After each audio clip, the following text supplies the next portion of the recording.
Now, the New York Republican Congressman Tom Reed, among those who voted against it.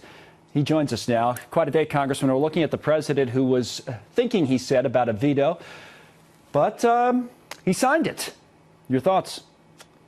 Well, obviously I voted against it, and I shared the concern that was expressed by the president about the fact that it wasn't in a position to be read and digested. But on top of that, the massive amount of spending, I totally appreciate the defense side of the equation, but the amount of spending overall is just mind-boggling to me, and we have to get this national debt and this debt crisis under control. I'm going to get to that defense in a moment. You disappointed, though, in the president's decision?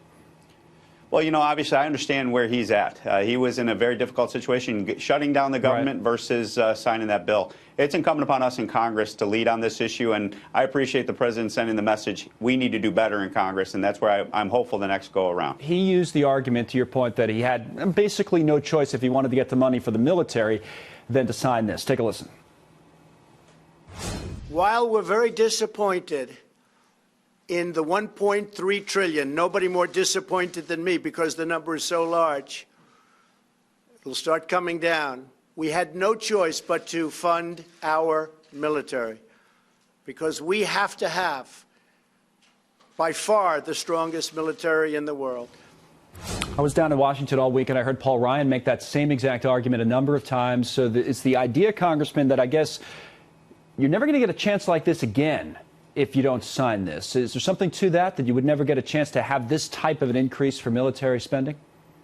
Well, I think we definitely were in a position on the defense side. We needed to make those investments because our men and women were being put in harm's way at where we were.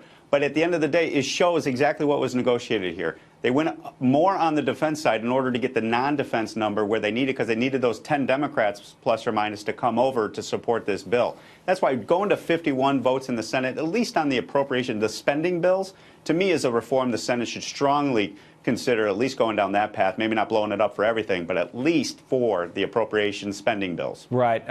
Boy, I wonder if they'll do that.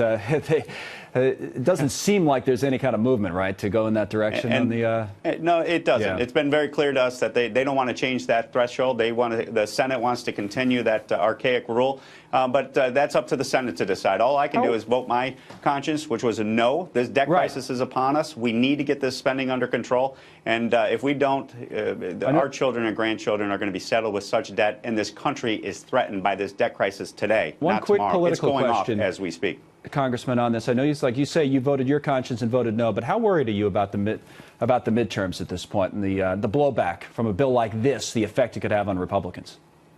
I think if we just continue as individual members to go out and work hard and put our voice and our positions out there, we're going to be fine on the Republican side. We have tax reform. We're seeing the benefits in the economy. Jobless numbers that the president hasn't been given credit for, in my humble opinion. Low unemployment numbers, lowest levels for Hispanic and African American vote. We got to send that message and sell that message to the American people, and I think they'll be with us at the end of the day. So it looks like we're going into more debt. Yeehaw, America! We need to have the best military in the world, so we're going to spend another $1.3 trillion deficit to make sure we can blow the shit out of anyone we want. Sorry. But yeah, it's interesting how the Republicans, who are supposed to be fiscally conservative, debt is terrible, and, they ripped Obama increasing debt, so bad. And now that they're in power, they're outspending Obama, which is very comical, very funny. But I don't know what to say about this. I mean, I don't plan on paying any of this, but I mean, I have to pay my taxes, so I'm kind of powerless when it comes to this. And just wanted to share that with you guys because, this might be an issue for the dollar long term if we just keep racking up this debt and, eventually, the issue is it's very rare where we'll go above 100%. Our debt will be 100% of the GDP, and we're getting closer and closer to that.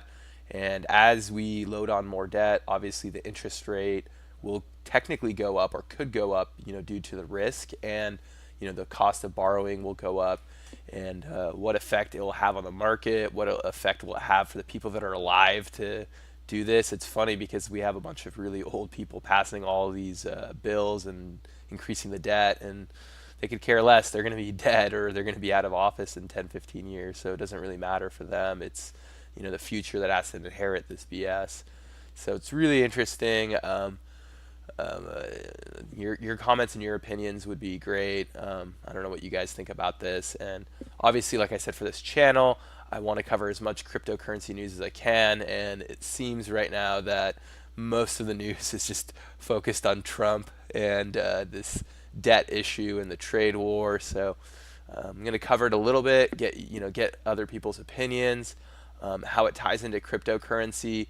I mean, in a way, I feel like more and more people are going to leave the U.S. dollar as they keep loading up all this debt, and people will start, finding other methods to exchange goods and services, and it's going to be interesting to see how we pay back that debt. I think the easiest way, the way I would do it if I was president, is inflation. If we're $10 trillion in debt, all right, let's inflate our currency to the moon, and that 10 trillion of debt will become 10 million or $10,000, depending on how you inflate it. So that's the solution, I think, long term, if we're going to get out of debt. Obviously, economic growth, 4% GDP, all this stuff that they've been promising would also help us get out of the debt, but we'll see if that happens.